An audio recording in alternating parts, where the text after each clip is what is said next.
Good morning. I'm Mrs. Early, and I will be your student's teacher for Principles of Engineering this year. I have been teaching this for a few years, but this year we have some new curriculum through Project Lead the Way, and I'm really excited to share that with you. But first, let's start off by talking about the most immediate thing that needs to happen. You received an email, and your students received a notification from me a couple weeks ago about Ivy Tech dual credit. Students need to apply for this by next week. We have to get all of them signed up that are going to earn dual credit. After the deadline, we cannot go back and sign them up for it. They have to get this, and the students have to sign up for it themselves. Okay, so the thing is, in order to get dual credit for Principles of Engineering, they had to have signed up for and earned the dual credit for Intro to Engineering Design last year. We tried to stress to the students last year that if they want any other dual credit, like through Ivy Tech for Project Lead the Way courses, that IED is the requirement to start with that one. If they took IED but they didn't get the dual credit, they still can't apply because it's an Ivy Tech requirement. However, most of the students in the classes did apply and they did get the dual credit. So I am encouraging you to ask your student if they have signed up for this yet and get them to sign up for it by the end of the weekend if possible. The students who have been signing up have not had many problems. However, there were one or two that had some weird glitches on their accounts. And because they found out early, I've been able to work with them and with our assistant principal in charge of our Ivy Tech stuff to help figure out and get them sorted so that they can get signed up for their classes. So at the top of my page is an Ivy Tech announcement, and all of my announcements to my classes will show up at the top of their page, of their home screen, and it will just show the most recent two announcements. But when you click on the announcements page on the left side in the browser bar, it'll show all of them. Okay, another thing I want to show you about my home screen is that their to-do list, things that they need to do and to submit, is going to show up on their right-hand side of their page. As they get them done and they submit it, they can take those off of their to-do list. And that is just one helpful way to help kids realize, oh, I need to get this done, or oh, I need to resubmit that. Some things, when I've been grading them, if there's a lot of things that are incorrect, I can reassign it to them, and it will show back up on their to-do list. And that's just so that they know, hey, you made some mistakes. I need you to redo this or make some corrections and resubmit it to get full points. So underneath the announcements is my general, hi, I'm Mrs. Early. You know, everybody's favorite thing. It's the most awkward paragraph ever, but that's me. I am an awkward person. And then I have my syllabus.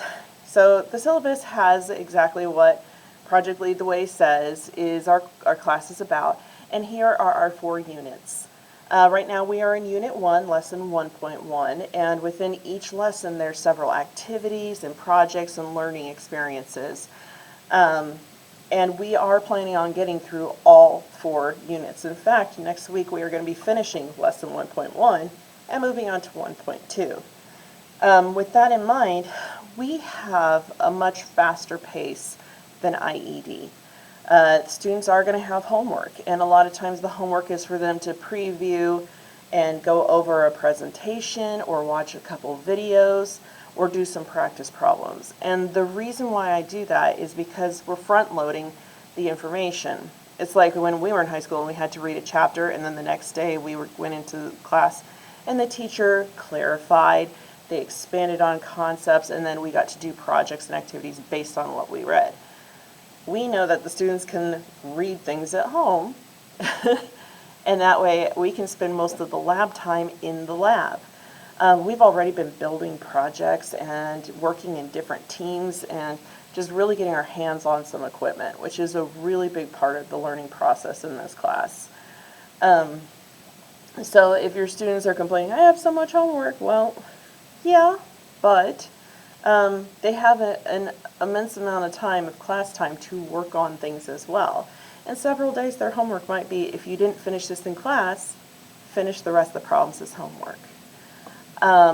In order to turn in their homework assignments, anything where there's problems or we did a lab and they need to upload it, they are going to need to take a picture of it or scan it and turn it into a PDF.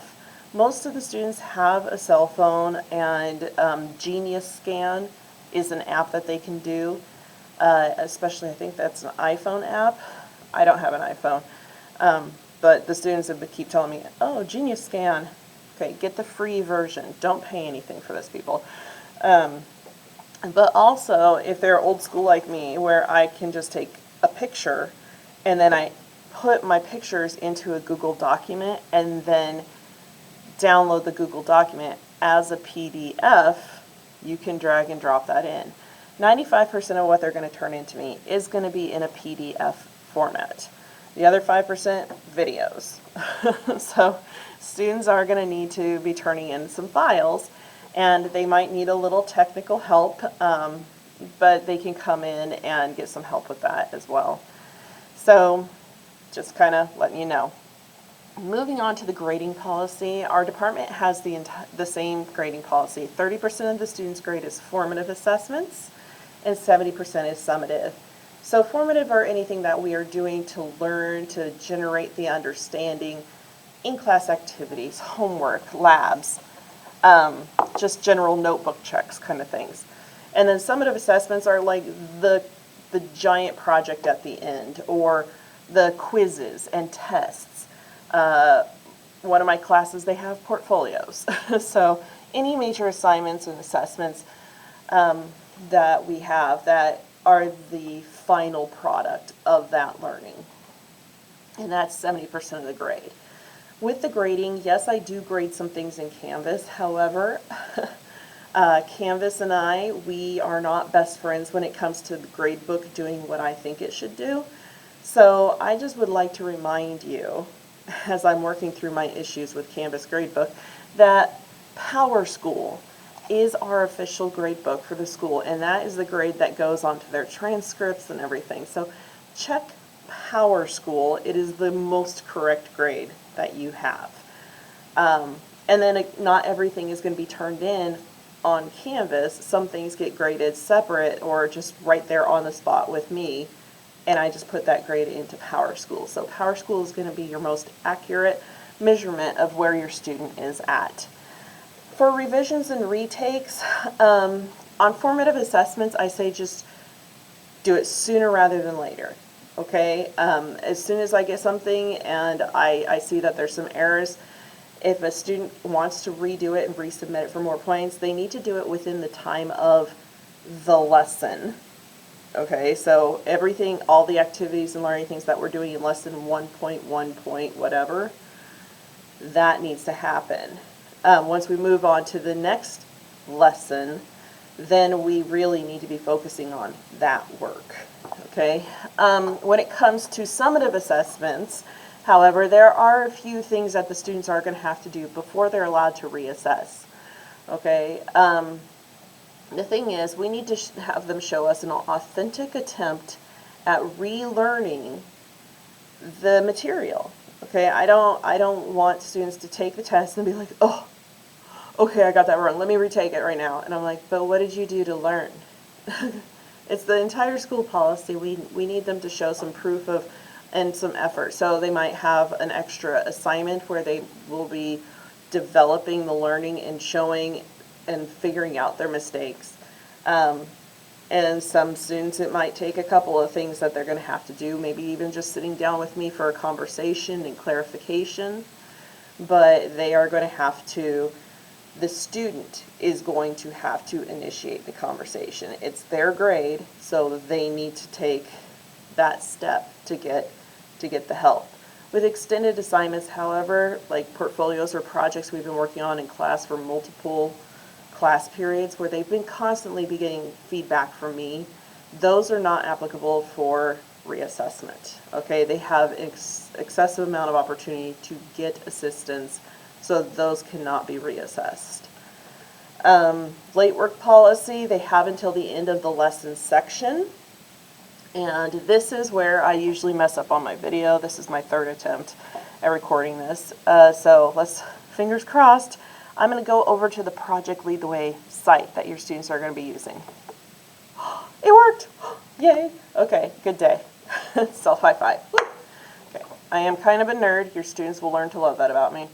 This is the home page of the Inkling site that the students are going to be using to get most of their content. On the left-hand side, again, we have our browser bar. And as I scroll down, we are in Unit 1, Lesson 1.1, and I'm going to click on that, and you'll see there's several activities and such that we are doing. So when I say for late work and revisions within the lesson, all of these different activities, 111, 112, all of those, by the time we are finished with 1.1.7, and then we're getting ready for our summative assessment, they have that time to make any revisions and resubmit or turn in any late work. But as soon as we click over to 1.2 mechanisms, that time is up. Okay? As you can see with several of these assignments, I'm going to go back to 1.1 because that's what we're in. What's simple about a combine? Okay, that was another assignment. And in there, as we scroll down, it has resources. So there's one slide where I can click on it, and it opens up another screen. And that might be a reading assignment for them, that they have to read through it and take some notes. There's videos that happen in here to help demonstrate some of the concepts. Okay, and it goes through all the simple machines, showing the mechanical advantage calculations, demonstrating the concepts. Okay, there are instructions on how to build certain things in Vex to do some examples. We even have longer videos that we looked at and then we had to answer some questions about. So it's a lot of good stuff that the students all have access to. I love the historical highlights. I like history. It's super fun. But the students will have information on what we're doing. And then when we go back to our Canvas, I will have an assignment where it will even tell them what questions they need to upload their answers to, and that's where they'll submit it. So back to our Canvas page one more time, academic dishonesty. We follow the school's guidelines on academic dishonesty. You definitely need to read that in the student handbook. It is very severe, but it is the closest that we've ever had to a university policy. However, it is still a lot more lenient than a university policy. The new device policy, no phones. This is working out amazing. Your students have been very understanding and very focused during class. In fact, I've had a lot of students say, oh my gosh, I'm learning so much, or hey, I actually know the name of the kid that sits next to me. And it's because their phones are up here by my desk in little slots, and then if they need them to take a picture and submit something, they just walk up, get their phone, do what they got to do, and they put it back. They do not have that distraction during class anymore, and they are getting so much done. They're getting so many hands-on activities, and I have a lot more buy-in to the class. The kids are really just fully on board. They're ready to do stuff, and it has been working like gangbusters. So I'm loving it. I have my expectations for your students. I let them know they need to care about their grade more than you and I do, but let's be honest, some of them, we might actually care more than they do.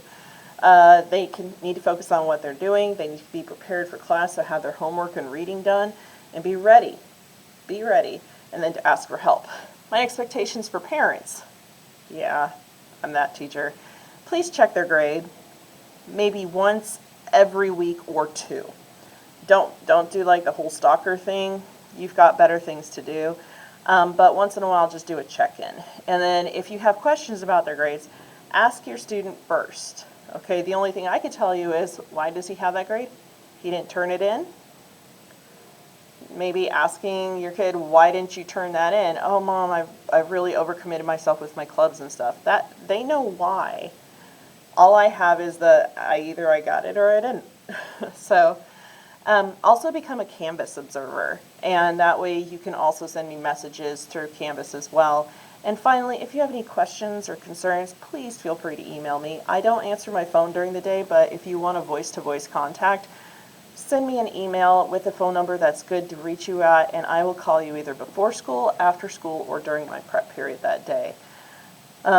It's been very nice to meet you. I'm looking forward to hearing from some of you, and I am loving hanging out with your students and just doing some projects. Ask them about class once in a while.